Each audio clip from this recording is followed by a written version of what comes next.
Meus amigos, em certos casos, o sobrenatural atua de uma maneira ainda mais real, assustadora e inexplicável. Que Deus abençoe a todos nós. Em uma linda cidade brasileira. Marta, uma linda psiquiatra de 26 anos e solteira, procurava seguir os passos do papai com a mesma capacidade e profissionalismo possível. E tudo ia a mil maravilhas. Pacientes não faltavam. Residente em um bairro nobre da cidade, Marta vivia a vida que sempre desejou. Uma linda casa, dinheiro no banco e liberdade para fazer o que bem quisesse. Conforto e tranquilidade não faltavam. Porém, em uma certa noite, tudo começou a mudar para Marta. A tranquilidade chegava ao fim. Por volta da 1 da manhã, Marta foi acordada com um tremendo barulho na cozinha. Acordada e assustada, Marta correu para a porta do quarto e, depois de trancá-la, imediatamente chamou a polícia. 5 minutos depois, 2 policiais chegaram e, depois de revisarem toda a casa, um deles disse que não conseguia entender como o intruso havia entrado. E, prometendo ficar nas proximidades em caso dele voltar, os policiais se despediram e saíram. E a noite passou sem mais problemas. No dia seguinte, a rotina continuou. Paciente após paciente. Depois de atender um novo cliente cuja esposa e filho haviam falecido em um acidente automobilístico, o dia foi dado por encerrado. E a noite chegou. Por volta da mesma hora da noite anterior, Marta foi mais uma vez acordada com barulho de objetos quebrando por toda a casa. Apavorante.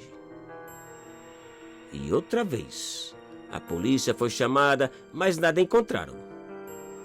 Nada puderam fazer. Segundo eles, aquilo devia ser obra de alguma pessoa conhecida que, por alguma razão, possuía a chave da casa. Pois, como antes, não havia nenhum sinal de entrada forçada. E também prometeram ficar de olho. Então, logo os policiais saíram, Marta deu início à limpeza da bagunça. Sempre pensando quem poderia ser. Um conhecido, vizinho, ex-moradores. E preocupada, passou a noite em claro sentada na cozinha com uma faca na mão. Então, logo o dia amanheceu, providenciou a troca de todas as fechaduras, além da instalação de câmeras dentro e fora da casa. Todas monitoradas através de um aplicativo em seu telefone. Aquele maldito agora certamente seria descoberto e punido, pensou Marta mais tranquila. Mas nada ocorreu naquela noite. Graças a Deus. No dia seguinte, o dia foi ocupado com várias sessões. E o dia passou e outra noite chegou. E na mesma hora das noites anteriores, a zoeira começou outra vez. Marta, trancada no quarto e apavorada, não podia acreditar. Do lado de fora da porta, o maldito parecia estar destruindo toda a casa. Da cozinha à sala, tudo parecia ser jogado e espatifado. Um pavor. E enquanto falava com a operadora de emergência, Marta pôde ouvir as sirenes de várias viaturas policiais aproximando. E naquele instante, a zoeira parou. E os policiais chegaram. E reunidos na sala, admiravam boquiabertos a reviravolta deixada por aquele estranho intruso. Tudo que Marta possuía na cozinha e sala havia sido removido ou destruído. Nada havia ficado no lugar. Mas a pergunta de todos era a mesma: por onde havia entrado o bagunceiro? Ninguém sabia responder. E as câmeras? Perguntou um dos policiais, apontando para elas. E naquele momento, Marta lembrou do aplicativo em seu telefone. E ao redor dele, os policiais e Marta puderam ver algo simplesmente inacreditável e inexplicável. Na cozinha, os utensílios eram tirados das prateleiras e gavetas e jogados ao piso. Na sala, todos os objetos pequenos eram atirados contra as paredes, ao mesmo tempo que os sofás eram virados de perna para o ar. E assustados, todos perguntavam em uma só voz: e o maldito? E o intruso? Quem está fazendo tudo isso?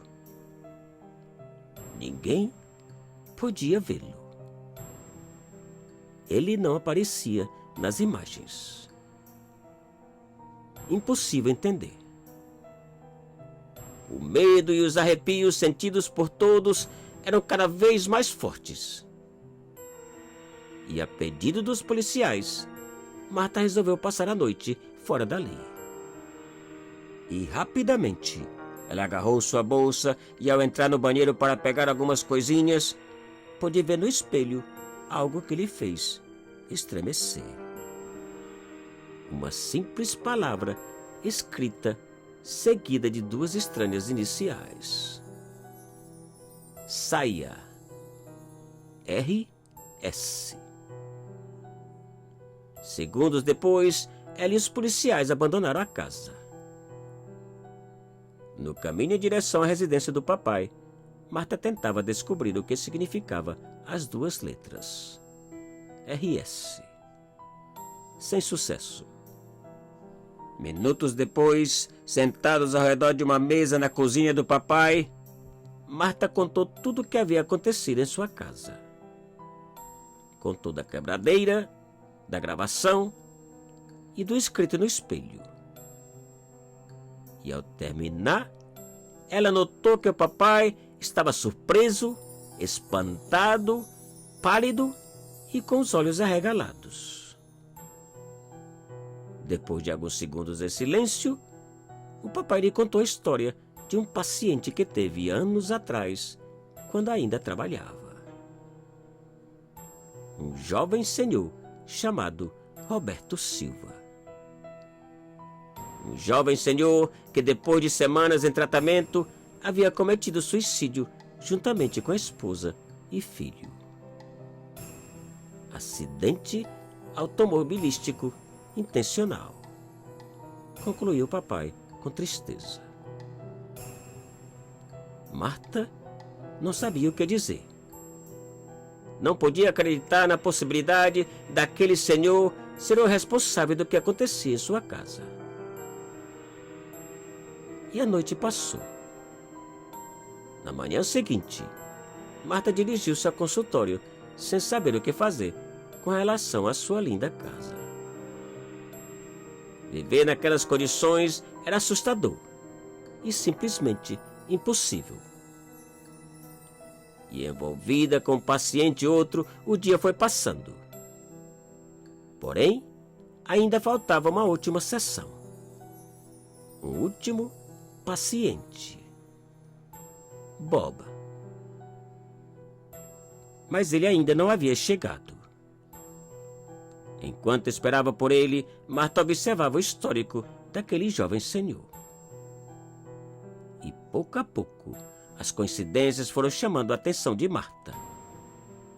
A curiosidade foi dando lugar a espanto. O fato daquele senhor ter perdido a esposa e filho também em um acidente automobilístico e de possuir o mesmo nome e apelido do paciente do seu papai impressionava e assustava.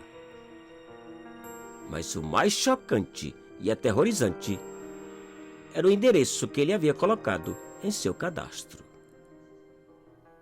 O mesmo bairro a mesma rua, o mesmo número, o mesmo endereço da residência da doutora Marta.